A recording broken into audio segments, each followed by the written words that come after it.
થોડું ખાઈ લઉં, પછી ઘરના હંધાય કામ કરી નાખીશ. મને બહુ ભૂખ લાગી છે કાકી, મને થોડું ખાવાનું દ્યો ને. હું કીધું ખાવું છે? હે ભૂખ લાગી છે? આ આખો દી ખાવું ખાવું કરે છો, ધરાતી નથી. અને જે કામ કરવાનું કે એ તો મંદિરે ઉડાઈ જાય. તાર ઘરના કામ કોણ કરશે?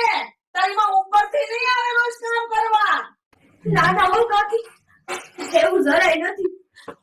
મને છે ને હાસન ભૂખ લાગી છે, મને થોડુંક ખાવાનું દ્યો, કે પછી હું ઘરનું હાંધુએ કામ કરી નાખીશ. હારું મોટા તું કે એમ, પણ પેલા છે ને જે આ ઘરનું કામ કરી જાય પછી છે ને તારી હાટું આ ડબ્બામાં ખાવાનું પડ્યું છે એ વગાડી લેજે.